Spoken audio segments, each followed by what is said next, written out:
What's going on, everyone? Another week on the Pumpcast. It has been not a bad week here in Adelaide. How you guys been for the week? It's been wet here all week. Yeah, it's been good. Awesome. I've been loving it. Tropical weather. Yeah, I've been loving the rain. Quite yeah. welcome. Bit of a cool change. It's been Yeah. nice. What's the temp? Is it like sticky and humid, or is it all right to walk No, it's outside? been cool, like 26, 27. Yeah, Yeah. that's nice. Yeah, it's been nice. Yeah. And so today we're going to talk about, like we mentioned last week, training length, like mesocycle length, block, whatever you want to call it. Before you deload, if you even need a deload, should you try extend it? Should you try shorten it? What is optimal? We don't know. We'll talk about it. And then we'll touch on a few other points that deviate from that. But that's where I thought we were going to go today. Sweet. Yeah, cool. Well, yeah, I've just gone through a 19-week training cycle. So I got some feedback from that. So in that 19 weeks, how many deloads did you have, or break periods? It I wasn't had 19 weeks of progression. So it was two. I had two deloads in that 19 weeks. So I was doing a 9-day rotation, and I think I got about 5 rotations in before I would have a deload. Mhm. So I would do like one lot of that, which is what's 5 times 9? It's about 6.5 Just say weeks. about 6 weeks. Yeah, Yeah. yeah. So then for 6.5 weeks deload, and the deloads were like just 4 days out of the gym. Hmm. I don't typically like doing deload sessions. I would rather just like let's say like half the sets and then 75% of the load or whatever. Like I would rather just go stay at home. Hmm. So I we agree. would do we would do a meso that would build up in what is it like effort like being RIR, reps in reserve, proximity to failure. We'd start off at like a 2 to 3 week 1 to 2. That would move to a 2. That would move to a 1. And then instead of going to a 0 like we normally would, we actually put in some added sets in around week 4 or 5 of the rotation. And then the last week of the rotation, we would go to a 0. Hmm. So 0 plus added sets, and added sets being rest pauses. And that was only on, Intensifiers. yeah, intensifiers. And that was only on sets where you couldn't naturally progress, Hmm. and also sets on specific body parts. Like I'm not going to be doing extra work or extra volume for legs for Yeah, me. I don't need extra legs. So yeah, it was only on like, chest, back, delts, and arms. So pretty much all upper body. yeah. Yeah. So we just ran that 3 times, and I was smoked. And that's to carry on from that. That's pretty much what we've been doing with me in my prep as well. Yeah. About Yeah. six weeks training to a week dealer, and then when I can't, those last week for dealer, if I'm struggling to push progression, we add sets, Yeah. yeah, or an intensifier. Whereas Only in the difference muscle groups of the now, week. yeah, yeah. Difference now with you will probably be, I don't think we'll be adding sets in. Yeah, It'll just be keeping effort stable. yeah, Because then Yeah, you I get think in a prep, it's less important that you're progressing, more important that you're holding yeah. performance. Especially the deeper you go. And the progression jumps don't need to be that you don't even have to really jump as long as you hold performance. Mm, Like, because you got to think if your body weight comes down, you're eating less food and you're holding performance, you have to have the same amount of muscle. yeah, So yeah, that's the only goal really. So if you can take that as a win, there's no point trying to do more and cooking yourself. mm, yeah. Really Like the first 2 blocks we've done with Andrew, it's been adding progression or adding sets, and that was like outside of 10 weeks out. Now yeah, we're like inside of 10 weeks out. Now I don't. I just want him to hold performance. yeah. If you can take a progression without like having to kill yourself for it, obviously go for it. mm. Definitely go for it. But yeah, the main thing now is just holding performance. That's where the injectable hands are. What about you, Dave? Because obviously you're structured training as well. So what was your block length to a deload? Yeah, very similar to Cam. Like obviously we train together some days. I'm like 12 weeks into a push and I've got about 7 weeks left. I just came off a deload. So pretty much the same thing as what Cam just explained, but I'm 2 blocks in, 1 block to go, whereas he's sort of 3 blocks finished. Um, and yeah, same thing, 5 to 7 weeks for a training block.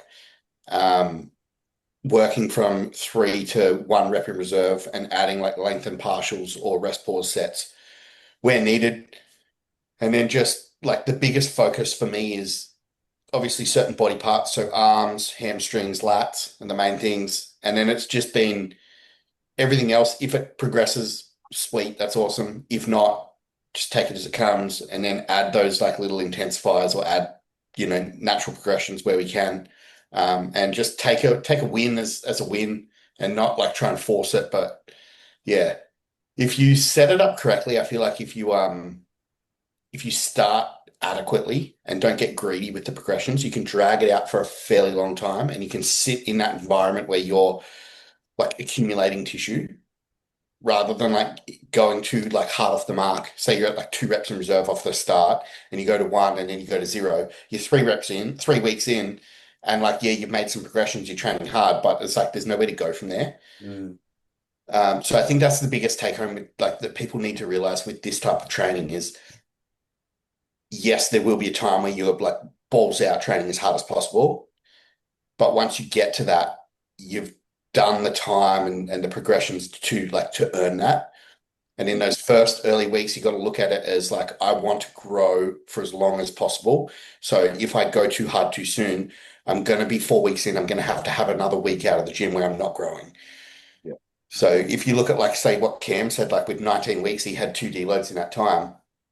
In the past, I've done 4 week mesos. So in that 19 weeks, I would have had nearly 4 deloads. So that's like 2 weeks out of the gym or 2 5-day blocks out of the gym versus 4 5-day blocks. So it's a difference between having 10 days out of the gym or 20 days out of the gym. And that's the biggest difference that I find with like how greedy you can get with your rate of progression. But Yeah. someone might grow more from that 4 week training to the more delos because the fact they're doing too much volume in that 4 weeks and they need those breaks. But that might benefit from that training hard for shorter periods. And so if you Historically, whatever you gotta, I think you gotta try both ways. I think it can benefit some people that like more short burst of intensity rounds and more rest because you only grow historically when you for me, rest. yeah. Historically for me, this has by far been the best growth phase I've ever had. And that's purely because I've actually held back and not just want to train balls out Mm. all the whole Yeah. time because It I would both I would works, be like you trying said. I would be like Dave, I'd be 4 weeks of a meso. I'd be cooked, maybe try and get 5 weeks of a meso, and I'm fucked. Then I'm gonna have a week off the gym. And I'll get another one of them done. I'll be fucked, have to get a week off the gym. And then maybe I'd get like another 2 to 3 weeks in of the third meso. And we're like, nah, I gotta pull the pin here. I'm Yeah. too fucked. Then so this time I've had instead of 30, like I'm looking at 13 to 14 weeks before I'm cooked. I've had an extra 5 weeks now because I've just paced myself through it. And that means like 5 more weeks of surplus, 5 more weeks training, 5 more weeks being exposed to gear.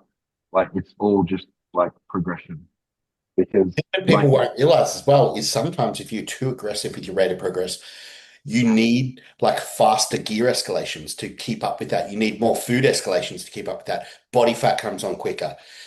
Obviously, like negatives from PEDs will compound quicker. And so you're all of a sudden 20 weeks into a growth phase or 16 weeks into a growth phase, you're too fat, your blood work is shit, or you're starting to compound side effects and your body's, destroyed. If you had have like taken this like longer, slower, lower approach and you just were a little bit more patient with your progressions, maybe you wouldn't have to push food so high. So you'd actually like stay sensitive, stay leaner, and that might buy you an extra 10 weeks. So now instead of 16 weeks, you can have 26 weeks.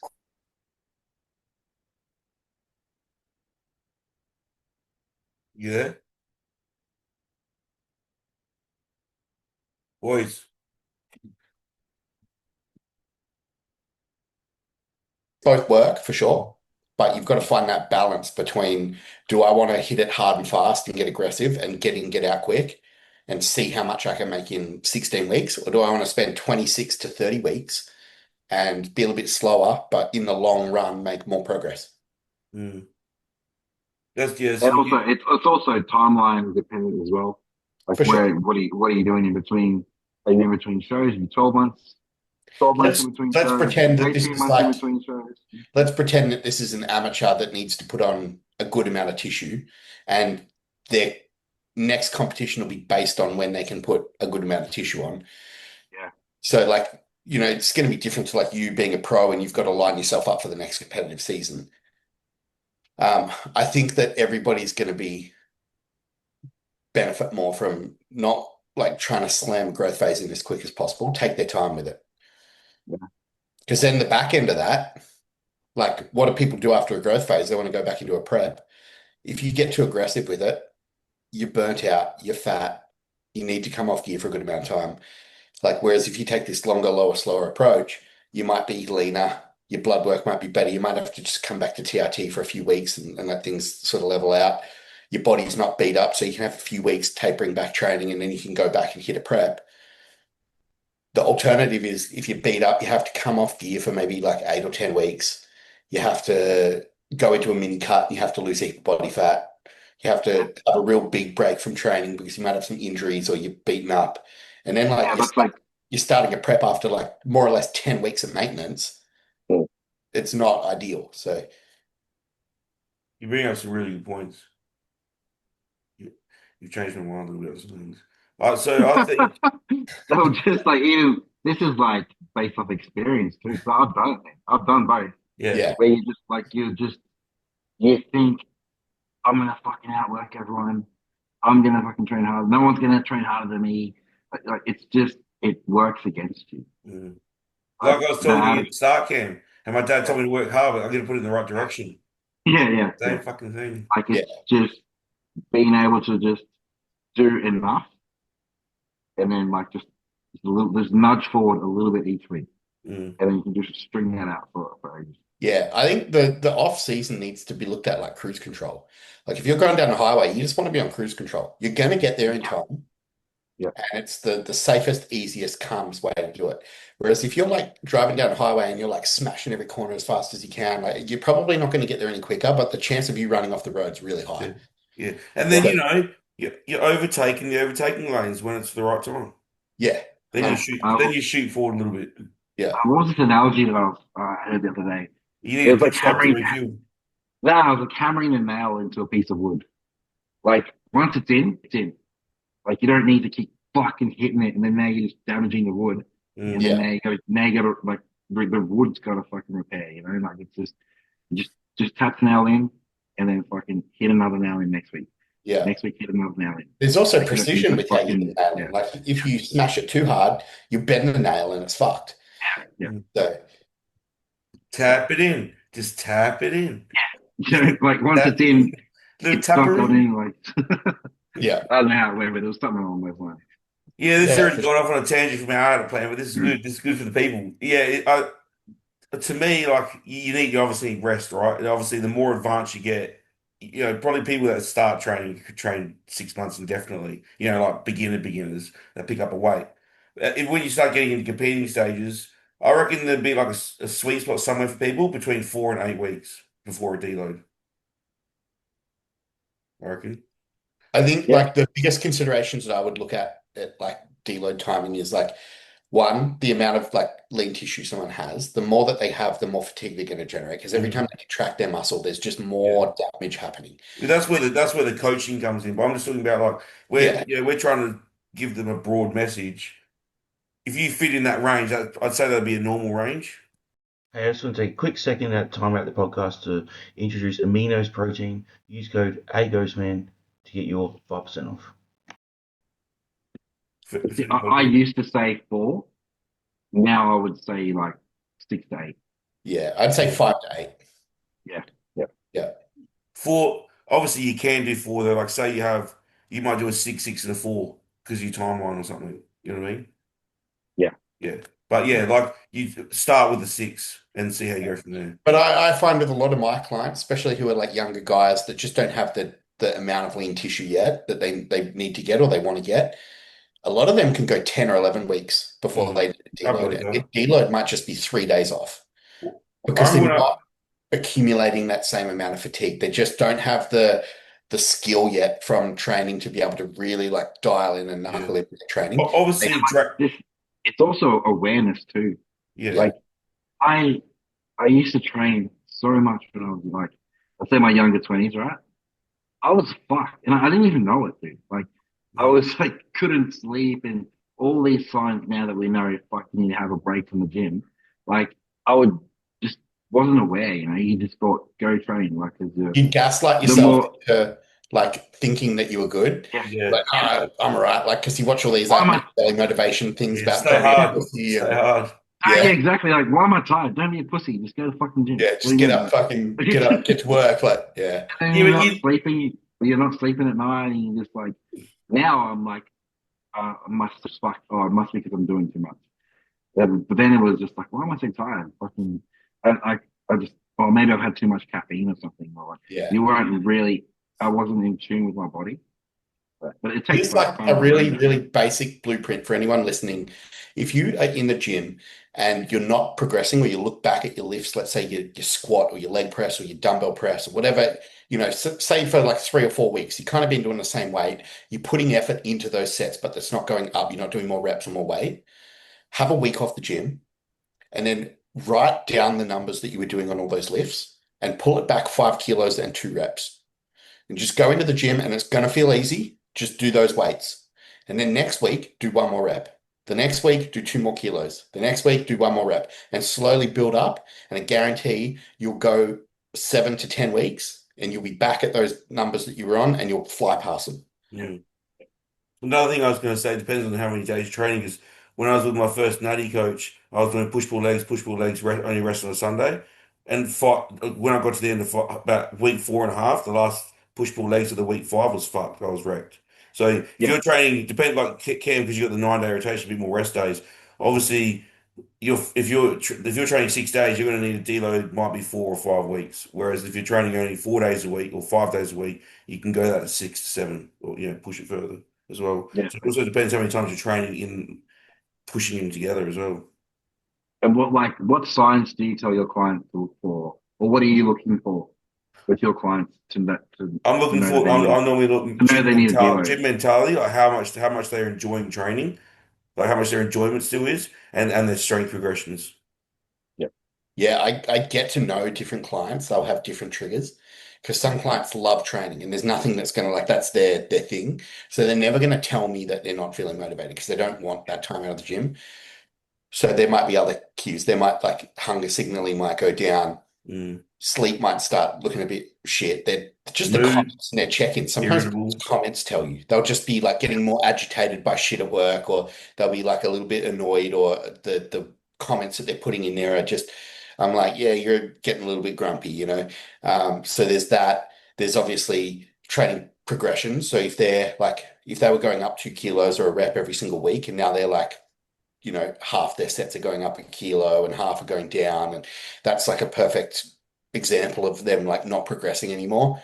So it's physiological things like sleep and mood and performance, but then it's also like the physical side of it. If you're in the gym and you're just not backing those numbers up anymore, like I said, like if you're doing the same weights and the same reps and you're not really progressing, even though you're putting in effort, sometimes you just need that time out of the gym and then start hitting it like a couple steps back. And then once you take a step every week, you'll take a few more steps past where you ever were. Mm. Yeah, yeah. one step Personally, backwards, 4 steps forward. Oh no, I might start telling my clients the CAM method. How heavy does that 20 kilo plate feel? You go, yeah, it's fucking pretty heavy. I have a dealer. personally for me, yeah, it's my sleep. My sleep is the first thing that I'll notice, and then my want to go to the gym and train. That's So a yeah. I love fucking training. So if I feel like I don't want to go to the gym, that's a problem. So then I know something's going on. Yeah. So like I just came off a deload and when I messaged Dean, I'm like, I'm having a week off because I'm fucked.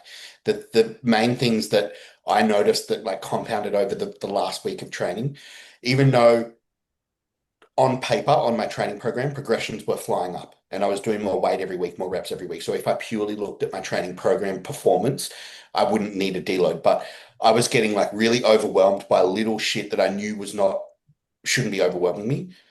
I didn't want to go to the gym. I was getting annoyed at just thinking about going to the gym. Sleep was going to dog shit. And then just overall that mood, I was just grumpy.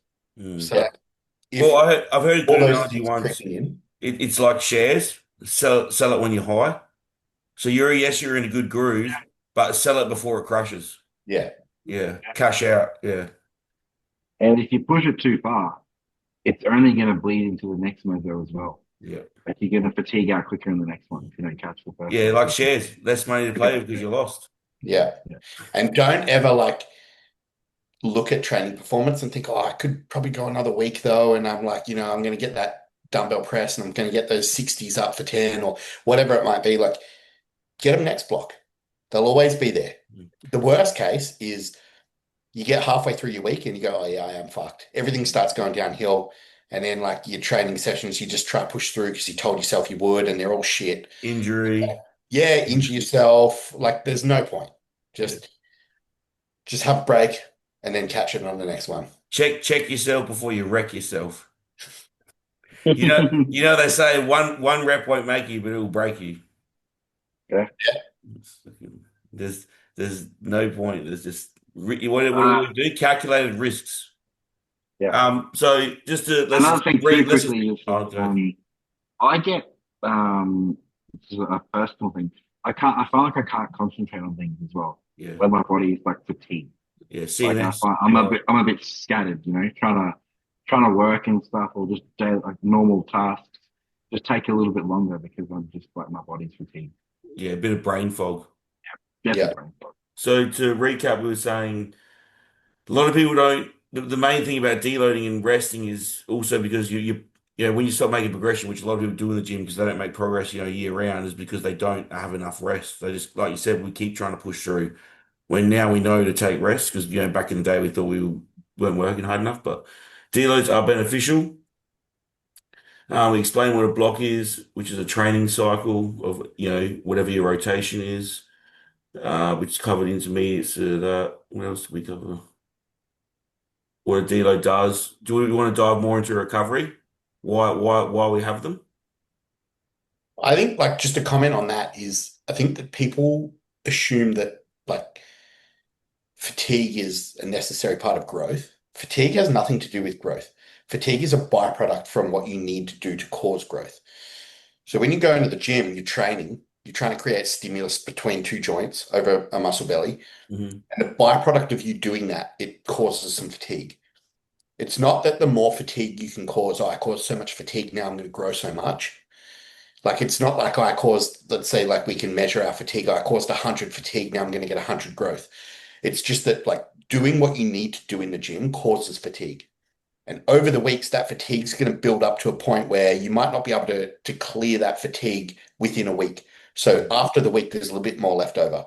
And then the next week, there's even a little bit more. And it's going to get to a point where the fatigue's so high, you have to take an extended period of time, which is what your deload is, to allow it to fully wash away so that then you can start again with no fatigue. Mm. So I think people get caught up with thinking that fatigue is what makes them grow. I trained so hard, I got fatigued, and then I'm going to grow. Whereas you train Rest makes you grow. for stimulus through the muscle, and a byproduct of that was that you got some fatigue. But eventually, that fatigue is going to compound to the point where it's so bad that it's going to stop everything else happening from a mechanistic standpoint. And you're going to have time out of the gym to let that fatigue go away so that you can go back to what you were doing and start causing growth again. Hmm. Exactly. Well said. So, deload is it's more than recovery. It's reducing stress, fatigue. It's masking adaptation because there's so much fatigue there. We need to bring the information down to, like you said, recover fully to start from fresh again. So it's when performance, stalls across multiple lifts. You get systematic fatigue, like we said, sleep, appetite, mood, pump reduction despite carbs, insulin sensitivity drop possibly. Body doesn't respond as well as much even to food. Agitation. Do not, like we were saying, do not deload every 6 week automatically. That's not a set in stone thing. You do it as needed, like you're saying, Dave. Some of your guys go longer. Um, Honestly, though, like if you were like, let's say you don't want to think about it, you just want to like plug and play. it's Let's fine. work out like Yeah, it'll work. I'm going to Um, do 6 weeks training. I'm going to start at 3, go to 2 to 3, go to 2, go to yeah, 1 to 2, go to 1, and then on the sixth week I'm going to deload. If you just like ran yourself through that all year, it would work better than if you don't deload. yeah. I agree with that. It's not about You're weight. taking 6 weeks of training to a deload, so 7 weeks total, correct? if you do 5 and 1 Yeah. or 6 and Yeah. 1, like either way, I'm just saying Yeah. I that don't think Six, anyone. 7, 6, 7. 6, 7. That I don't method think would be anyone better can than just. not doing it. I don't think anyone can train indefinitely anyway. No, Like nobody can. without your body deloading for you, Yeah, or life. You without get sick getting or something. get sick, you'll get injured, or Or you something will get come up, demotivated and you just get the shits, don't go to the or gym. you'll. It's just Mm, yeah. People deload without even realizing. yeah, Yeah. Like And it's they just always the ones that say, oh, I don't need to deload, and they deload. yeah. Yeah. So obviously, what not to do? It's not just being tired after one bad session, and it's not just I feel a bit sore. Because It should be driven from data. there is a pain tolerance thing. I don't know if you watched the last podcast with Scott McNally and the smart Scott, Dr. Stevenson, and they're talking the difference in pain tolerance for people. And you have some people think like they'll get like a little bruise on the ankle, it's like a 6, and you're like, well, what's getting your foot cut off then? If Yeah, that's a 6, then what's the like? Whereas like bodybuilders like, oh yeah, you might get a mad laceration on your leg. You're like, oh yeah, it hurt a bit, maybe like a 4. Because we know that we can like go in a brutal leg session. We're like, oh man, that's like a push ourselves so hard. Even that's like a 6, but like getting your legs sawed off is a 10 for us. or like Let's send you that. chasing sore muscles. Yeah, that's That bad. Like what getting happens? underneath. People say they're like, "Oh, my chest is still sore from last session," but oh, it's chest day, and I'm like, "Oh, man, Cool, Yeah, bro. you work, yeah, man." Yeah. So yeah, do not. You can reduce load and volume, but like Cam said, I prefer to let just people complete rest. At training level, like your tendons, I know you need to move around. I can still keep steps in for blood flow to recover, but I think just going in there is going to be doing more harm than good. Yeah, I feel like for myself, this is just going off personal experience, and this is what I prescribe to my clients. I tell them they can go to the gym and I give them a guideline of like Mm. reduction for reps and weight. But I recommend people don't even bother going to the gym because what happens is you build that desire to go back to the gym. If you Mm. have 5 days out of the gym, by day 6, you want to go back to the gym. Yeah, Whereas if you had been in the gym having shitty workouts, doing 80% load for 60% reps or something, it's going to be like just shitty workouts. You're still in the gym and you're not going to be like really, really keen to go back. mm. Unless it's someone like a kid who is like, oh, I want to go there with my mates because they're training. Like, we'll just go watch them train for a week. And I'll watch him. I'll watch him the whole week. And fuck, I wanted to jump in. Because it might not be the mental side for him. It might just be the body fatigue side. That he might want to still go there for the mental. So there's obviously Yeah, situations. everyone's different. Yeah. I kind of tell my clients to do something in your life, like get on just Yeah. stuff that you avoid doing. Go make some money. Just do that when you're fucking not training. Yeah. I quite like I've changed my tune over the years. Like I quite enjoy having like a few days off the gym. Yeah. Me too. Yeah, You and actually I like get to other shit I done. like yeah I like to be able to get other shit Yeah. done. Yeah, I like at the start of deload, like when I'm hating the gym, I like the first couple days, I'm like not going to the gym. And I'm like, this is so good. Like, what if I like this too much? I never go back. Yeah. By day yeah, 5, I'm always keen to go back, no Yeah. matter what. But I'm always like, I've got this thought, like, what if I never go back? Like, I might just not like it I, anymore. I get like all the little jobs I want done around the house. I get all the handyman shit done. And then Mm, by that's like day 4, I'm like, yeah, I want to get back to gym now. Yeah. yeah. Yeah. It's Um, I always laugh about this with everyone. Like, how can going to the gym for like 3 hours a day just fuck your whole day up? yeah. Like it's just like We structure our day your around it. your productivity, like for getting everything else done. Like it's just like, no, I'll just leave. I'll leave those tasks for the weekend or something, or I'll Yeah. leave it. I'll leave that stuff when I take a week off the gym. I'll do it then. Where you can like you find you can probably do things. Yeah, so just things you can look at to help learn your body is obviously like your weight stability, because like weight trends, if they change, that might be fatigued. Like weight going back up from holding water. Your pump quality, even rep speed, because obviously things feel heavy when you get fatigued, and just feeling like you want to rest. So there are obviously some signs you can, like you said, Cam, you've got your sleep thing. You sleep straight away. It goes off, and you're like, it's time to deload soon. And Dave, you said like you get people get agitated at work and that. There's little signs like that. And then another thing I wanted to touch on was volume changes. Say you're doing like a 3 block, like you did Cam 19 weeks. What changes within those blocks? Like does the volume change? Does like rep ranges change? Things like that. Should you go straight into the same training again the next block, or should there be differences? Well, there should be adjustments made based off like your own feedback. Like, if you're doing frequency, Hmm. is my second session of my back lift, for example, am I struggling to progress on those lifts? Mm, Okay, well then maybe I'm doing a little bit too much on my first back day. mm, Yeah, you think like, but by the time you come back around to the first one, you can progress that one, but then your second day is struggling a little bit. So I'll be looking for little signs like that. And yeah, well, I'll normally just lock in a set amount of steps, and then they'll only I won't increase sets. It'll just be increasing like intensifiers or something as yeah. the progression goes. Yeah, like volume will come back down to baseline where it started. And then like for some people, I'll even prescribe in like a different variation of the same exercise just to keep things interesting. Like if they're getting stagnant with doing, say they've got 2 back days and 2 of the exercises are the same on both days. So they're doing like 4 exercises a week that are all the same. I might swap out like a variation. So then there's like a bit of a difference this block. It just keeps them a bit more Mm, interested You'll have mentally. them doing like two different, well, not two, but you'll have them doing different rep ranges yeah.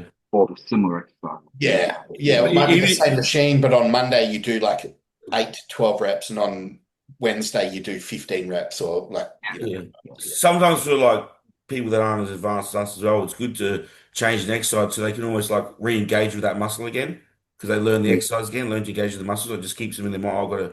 I don't feel this yet. I've got to learn to feel it. Can Well, just this bring is it what movement I've done now, coming out of that block I did.